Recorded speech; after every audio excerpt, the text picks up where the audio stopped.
So, before I begin, I have two thanks. First, I thank the audience who remembered that the first talk in the afternoon session is at 3 o'clock and not at 4 o'clock. And secondly, I want to thank the speakers of the morning session who left me with a clean blackboard, which I will use. So, I realize that many, if not most, of the people in the audience are not experts in ergodic theory. And what I decided to do is to try to explain to non-specialists three of Christian's remarkable results in ergodic theory. So I picked three theorems from three of his papers. These were jointly written with people in the audience. And my task is to explain the theorems to you. So, if you have questions, please ask me. I mean, it's not, this is not I'm not attempting to present anything of my work or any broad survey of Christian's work. I just want to explain a few things. Okay.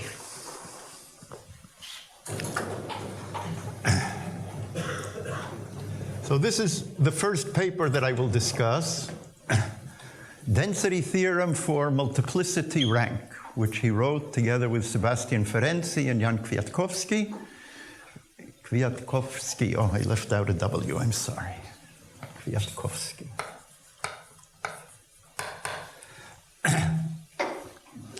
Okay, so what is the density? I assume you know what it means, but what is multiplicity and what is rank? So multiplicity is the easier thing. We deal always with a measure-preserving transformation, so this is a probability space, and T is a measure-preserving transformation. And we will always assume that we're discussing ergodic transformations, which means there are no non-trivial invariant sets. To define the multiplicity, we need the operator ut, which is a map from L2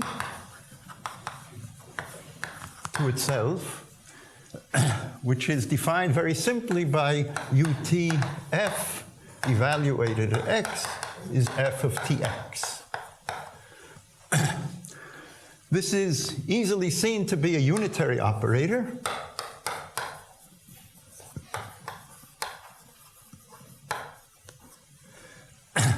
This is a unitary operator. This is a basic observation that was made by Koopman about 90 years ago, and it led von Neumann to prove the very first ergodic theorem.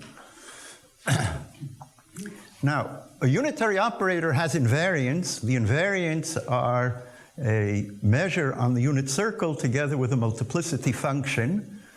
I will define simply the maximal, not give you the maximal spectral type.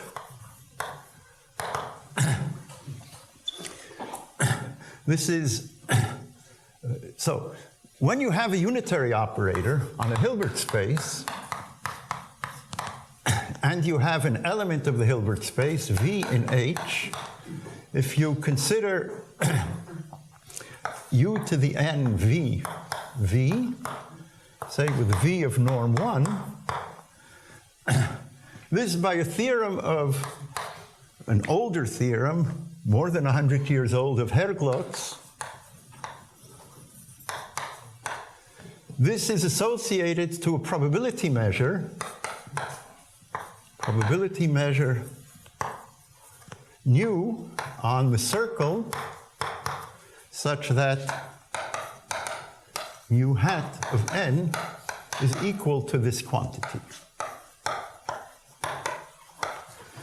Now, probability measures are ordered by the order relation where you say that nu is less than lambda, if nu is absolutely continuous with respect to lambda, and you take the maximal measure that you can get as you range over all of the vectors in the Hilbert space. So this maximal spectral type,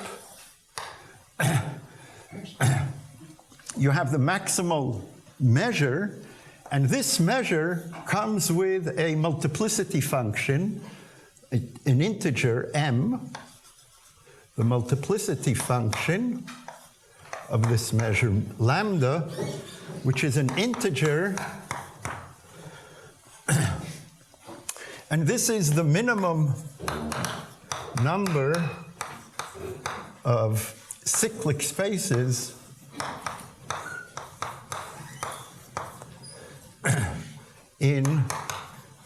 of orthogonal cyclic spaces in H, where a cyclic space is a space which is the span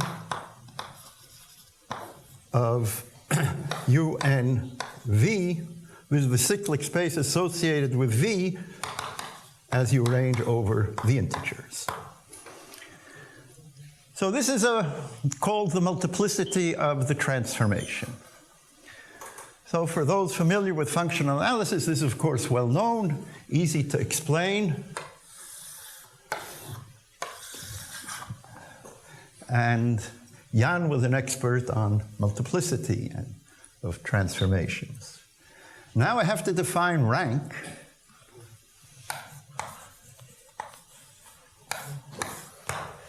And that's a more difficult task. Okay, so begin with rank 1, which is the most familiar. So this is a property of the measure-preserving transformation, not of the unitary operator associated with it. And a transformation is said to have rank 1 if for every measurable set in B, naturally of positive measure, and epsilon, there exists a set N, well, let's call it capital N, and a subset A, measurable, with the following properties. 1,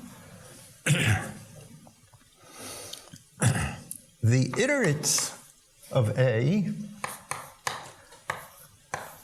as you range over the first n-1 iterates, these are pairwise disjoint.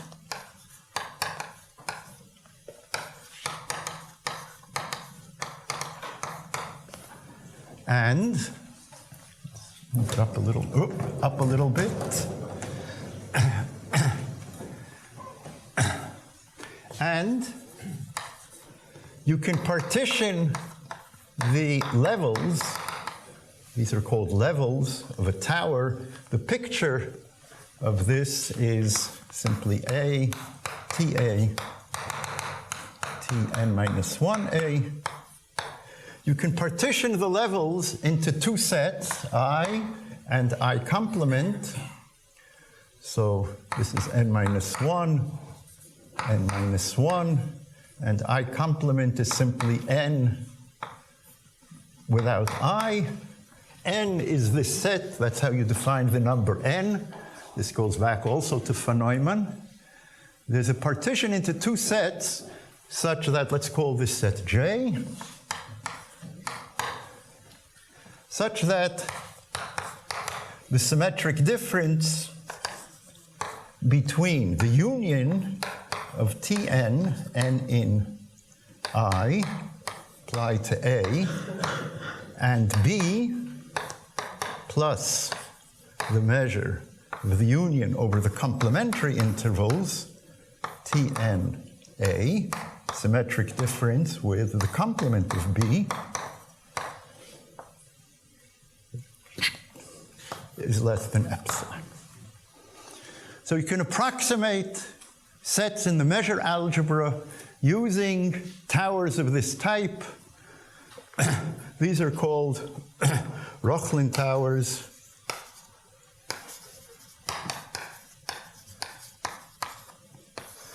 Because he showed that you could always approximate the whole space by such a tower using all of the levels.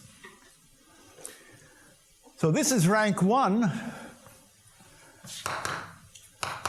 Rank K, rank D,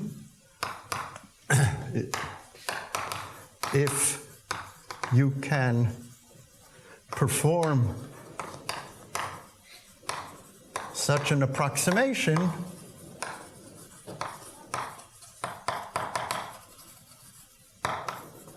using D towers over sets A1 up to AD, and D is the minimal D prime such that this is possible. Needless to say, not all transformations have such a definition, have such a possibility. So the class of transformations with finite rank is a small subclass, in some sense, of all the ergodic measure-preserving transformations. The transformations with rank 1 are, in fact, not such a small class in the topological sense. If you look at all measure-preserving transformations of the unit interval, you put on that topology, which makes it into a Polish group, and then for a generic set of transformations, you actually have rank 1. So in the generic sense, this is the common thing, but of course, in real life transformation, this is far from being the common thing. So I wrote in advance on each of the boards a paper, and I don't want to erase this, so I'll use some sideboards to state the theorem.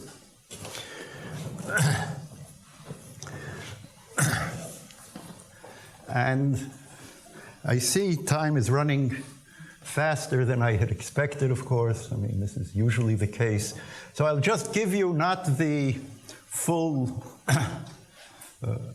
theorem, but I'll state the corollary of the full theorem. So corollary. Yeah, so multiplicity rank is a pair, and it was a question which had been studied before this paper of what pairs are possible. And I should begin by pointing out that if the rank is 1, then the multiplicity is 1.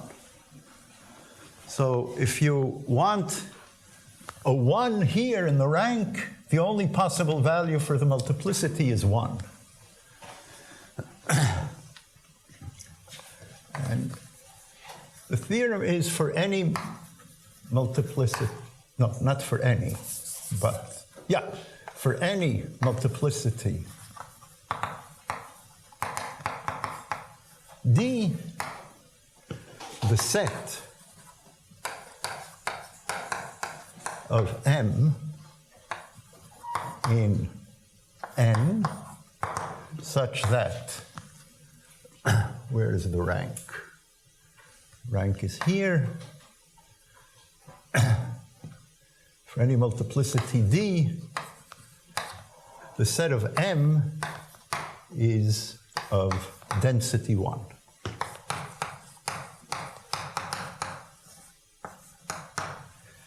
So Sebastian is the expert on rank. Jan is one of the experts on multiplicity. And where does Christian enter? Christian is the expert on number theory. And what they actually proved is that if there is some somewhat complicated, I mean, I could write down a formula for pairs, dm, where they had a construction giving you such a it had the form D divides some arithmetical function of M. They had a construction which, whenever D divides some arithmetic function of M, then this was possible. And Christian provided some non-trivial number theory. The non-trivial theorem that he used was the Ikehara, the Delange, Tauberian theorem,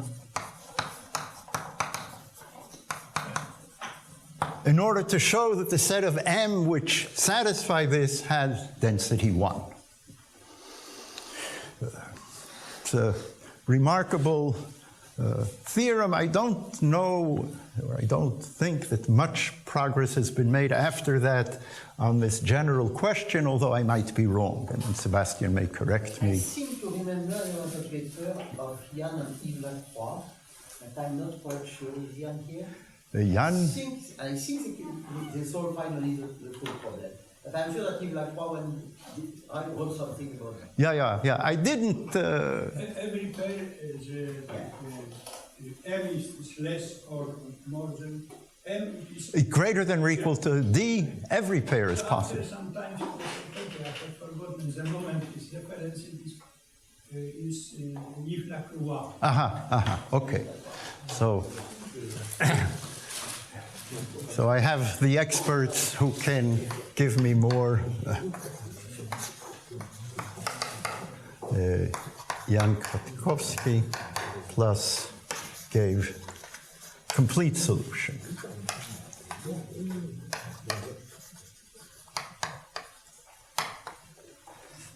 Okay. So we send this up so that we have room. And I come to the next paper, which actually was a couple of years before this one. This one is a little easier to explain, I think. It's a paper that he wrote with Mariusz Lemanczyk, appeared a year earlier, ergodicity of a class of cocycles over irrational rotations.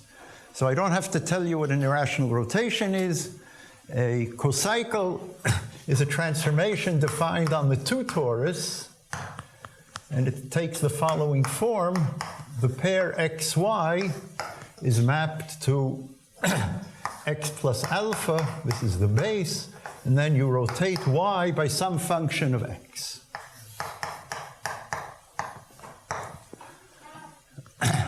So this is called the skew product.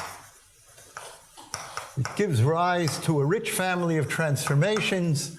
I think the first serious use that was made of these was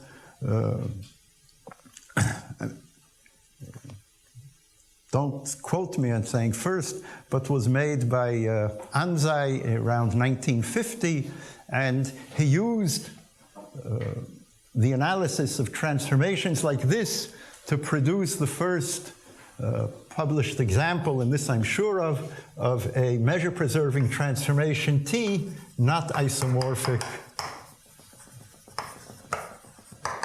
to T inverse. So this was done by Anzai around 1950. About 10 years later, Hillel Furstenberg was using this to produce many kinds of examples. Eventually, it led to his well-known theorem on the structure of distal transformations.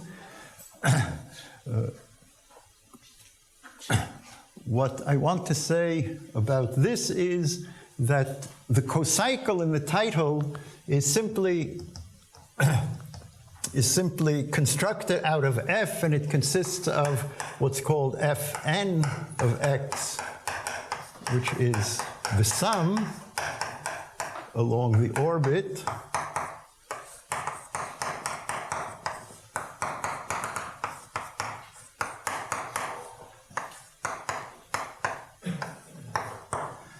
and this satisfies the cocycle relation.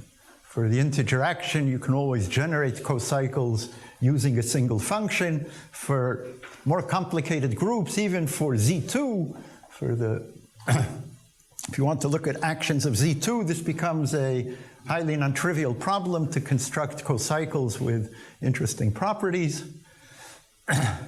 And their theorem, they actually have two theorems in this paper, and I would like to at least formulate both of them.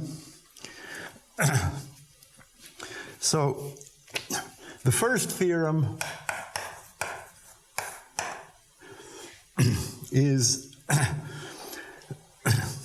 assume that the integral of f is 0 and that its Fourier coefficient f in L2 of the torus, this is with Lebesgue measure, and you assume a decay on the Fourier coefficients. Assume this is little o of n. Then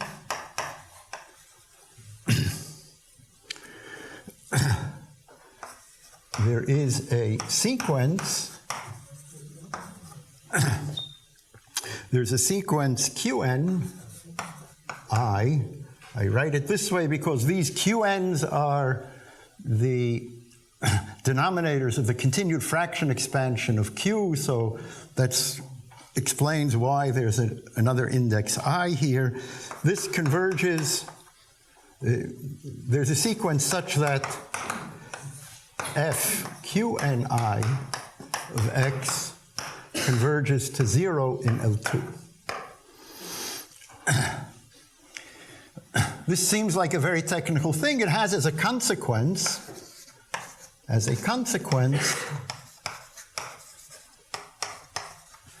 and let me call this transformation R alpha F. R alpha is the rotation by alpha, and F represents the cocycle. As a consequence, R F. Yes? What do you mean by little of n? Because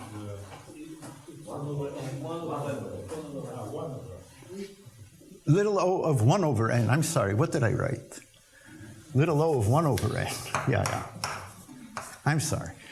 Of course, little o of n is not saying very much for a square integral. I mean, but Parseval is square summable, so it's not saying very much that it's little o of n or whatever. Okay, there is a sequence such that, which is, you assume that the Fourier coefficients decay. N times this is little o of 1. Okay. As a consequence, RF alpha is ergodic.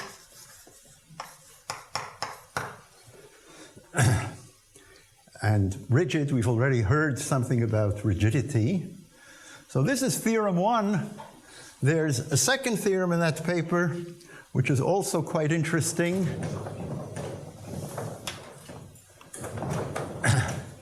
And it has the same hypotheses. It has the same hypotheses, but now, so maybe theorem 1, theorem 2. The second theorem is that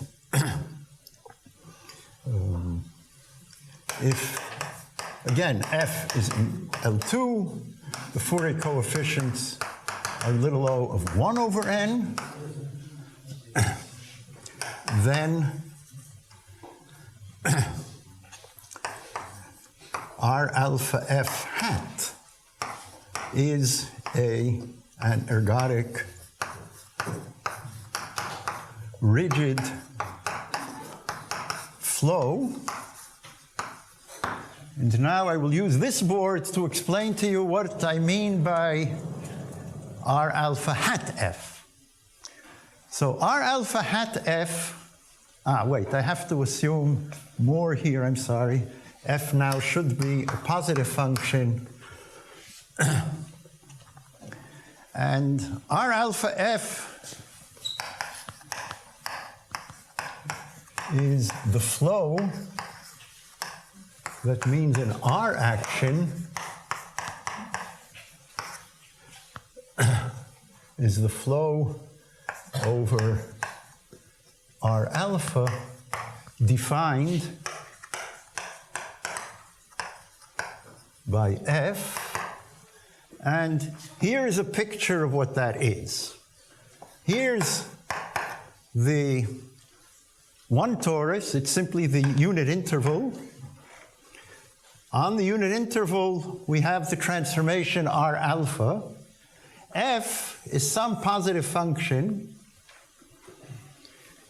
And now we define a flow by moving in straight lines from a point in the base up to the top. This is x, and this is x plus alpha. And when you hit the top, you continue flowing from, so this is moved over to R alpha. This defines a real flow. You take for your measure the product of Haar measure here, Lebesgue measure on these lines, and you normalize it so that it has measure 1. That way you get a probability space. These kinds of flows built over functions, over rational rotations, were studied extensively by Cocycles and others, and their theorem is that this is an ergodic rigid flow, and rigid, of course, means that there's a sequence of times such that this flow converges to the identity. Okay. Yeah, I will move this up as high as it can go, and then move this up.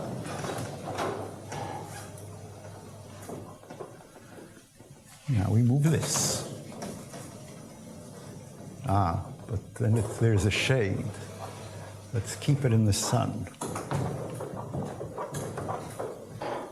Yeah, I'm sorry about having the second one disappear so quickly.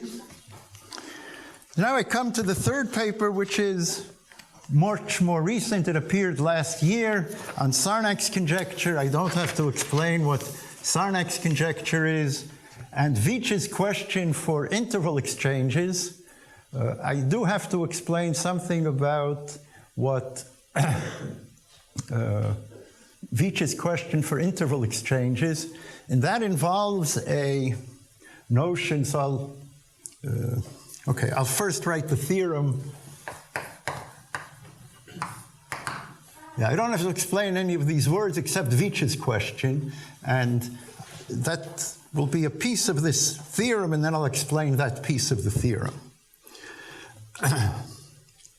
Okay, so now k is greater than or equal to 3, and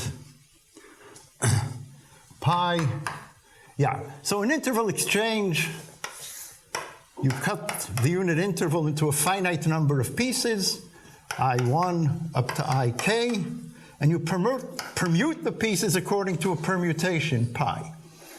So the interval exchange is determined by the lengths of these intervals and the permutation. And you assume the permutation is a standard permutation, which means that pi 1 equals k, and pi k equals 1. And then, for each such permutation, for each such k, there exists an interval exchange.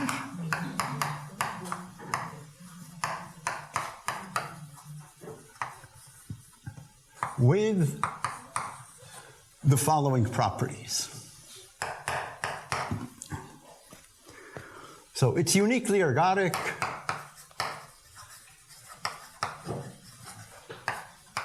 The interval exchange actually defines a topological system. Uniquely ergodic means that there's only one invariant measure, which of course then must be uniquely ergodic. It has rank 1. I've already explained what rank 1 means. It's weakly mixing. Weakly mixing. This means that the maximal spectral measure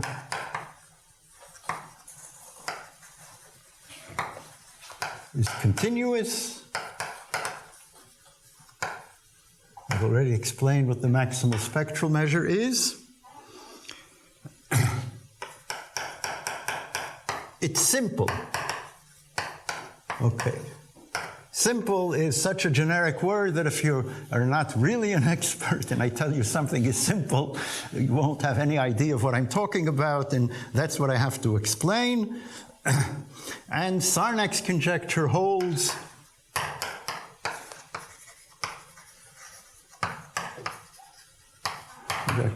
for this system, and something stronger, namely, there's a prime number theorem which I won't write down. I hope you can guess what this is. I won't write down the definition. I'm really running out of time. I should finish in a few minutes. So, I'm now left with the task of explaining what is a simple transformation.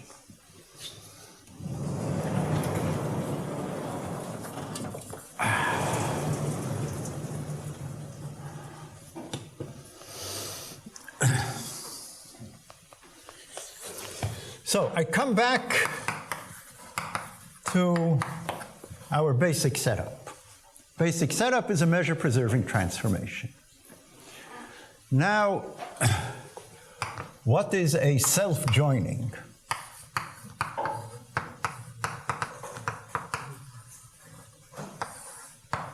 A self-joining is a probability measure lambda on x cross x. So our picture is now that we have x here and x here, and we have a probability measure on x cross x, which is invariant under the diagonal action. So that's t times t.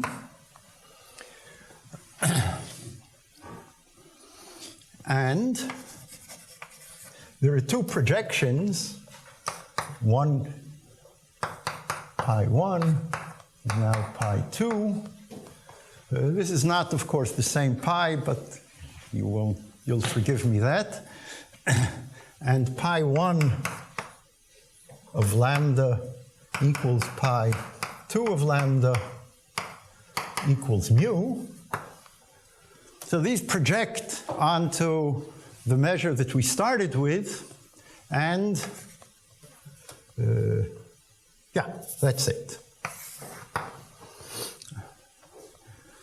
So what are the obvious self-joinings? First, there's mu times mu. Then you can take the graph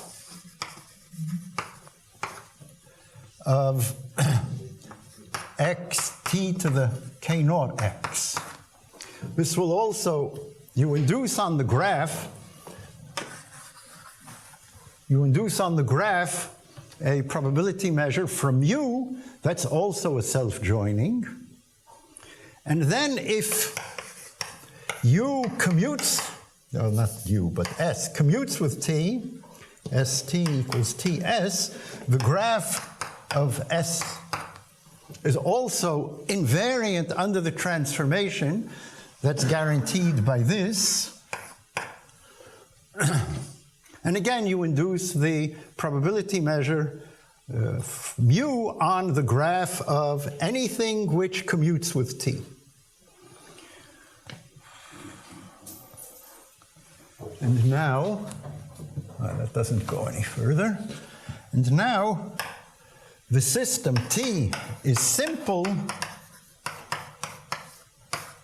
if these are the only ergodic joinings.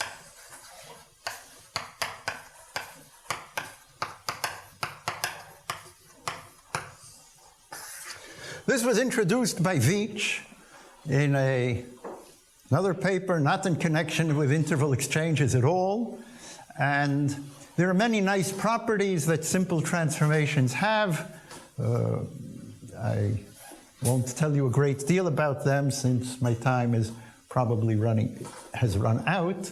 But I hope that this explains this theorem, again, in the collaboration between Sebastian and Christian, Sebastian was the ergodic theorist, the expert on interval exchanges and simplicity and things of that sort, and Christian introduced, brought the number theoretic techniques.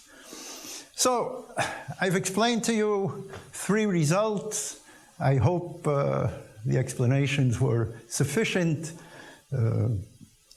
I met Christian many times at many meetings.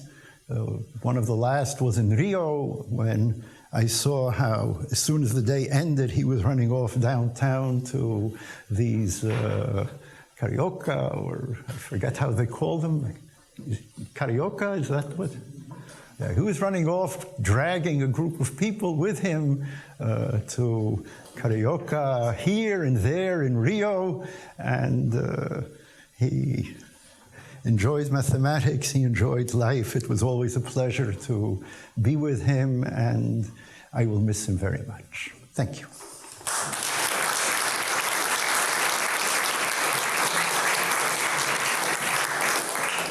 Thank you very much. So, are there any questions, comments? Yes. So, I am aware of the Sarnak conjecture in which if you do a convolution and you sum it up to x, then it's a small O of x, okay, for consequences. But here I was not able to catch what is the sequence with which you do the. I don't see the sequence in the convolution. Oh, but you have here a system, and the sequence is you take some continuous function on the system and you sample it. This was the original conjecture of Sarnak, is that if you have a, let's see, where did I put the chalk? Yeah, that's easy to explain. When you say Sarnak's conjecture holds for a system, for a topological system, xt, what it means is that if you sum the Möbius function together with, you take some function f which is continuous on x, and you take a point, x naught in x, and you look at its orbit, and you sum this, this should be little o of n. Now it's little o of n. So Sarnak's conjecture holds these are the constants. They should be whatever comes from an arbitrary point in the system and an arbitrary continuous function. Then you say Sarnak's conjecture holds for this system. His conjecture was that whenever you have 0 topological entropy, this will happen. Other questions or comments? No, if not, let's thank Professor Weiss again.